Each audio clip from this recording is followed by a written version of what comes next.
Friends, what happens when a two-state solution becomes a three-state problem? Hi, I'm Ron Cantor, and you're watching Out of Zion on God TV. Now, directly behind me is the state of Jordan. Right over here is Israel. Now, a lot of folks think that Jordan has just been around forever, but really it's a relatively young state. Let me give you a little bit of the history. First of all, the word Palestine does not come from an Arab ethnicity. In fact, in the year 135, Hadrian, the emperor of Rome, conquered Judea, and he was so tired of these pesky Jews revolting against Rome that he changed the name from Judea to Philistia, or Palestine. So Palestine, the word, actually comes from the Roman Emperor Hadrian.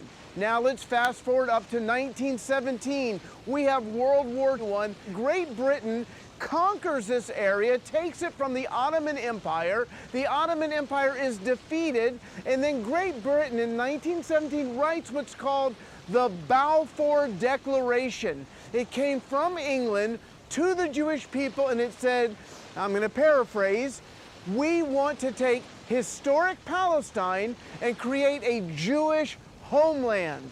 Now, historic Palestine is not Israel that you see on a map. It's actually 80% larger. Historic Palestine, and again, Palestine is not an Arab word, it comes from the Romans. Historic Palestine was all of modern-day Israel and modern-day Jordan. And in 1920, there was what was called the San Remo Conference. That's when the conquering nations legally came together and decided, what do we do with this area? And Great Britain was given what's called the Palestine Mandate. And they were to govern all of Israel and Jordan. But in 1921, just a year later, they took the area that was 80% rather of the area that was promised to the Jewish people and created a brand new nation, the nation of Jordan, right behind me. Now, it officially got independence in 1946, but it began in autonomy in 1921. Now, who are the Jordanians?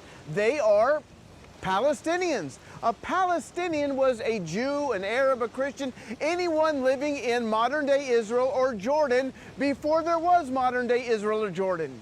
In fact, if you read the writings of the Christian Zionists in the 1800s, they talked about Palestine becoming the place where the Jews would return and create their homeland. When they used the word Palestine, there was no Arab connection to it. It was just the name of the region. In fact, the owner of the Jewish-owned newspaper that would become the Jerusalem Post was called, before Israel's independence, the Palestine Post. Now, why would a Jewish newspaper owner name his newspaper after an Arab country? He wouldn't, because there's never been an Arab country called Palestine. In fact, there had never been an Arab country called Jordan or Transjordan. Jordan is the homeland for Palestinian Arabs. It was created in 1921, and all of the Palestinian Arabs living east of the Jordan River suddenly became Jordanians. So the next time somebody tells you that there needs to be a homeland for the Palestinian Arabs, friends, it's right behind me in Jordan. Now make sure you go to God.tv so you never miss an episode, and you can always find me at roncantor.com.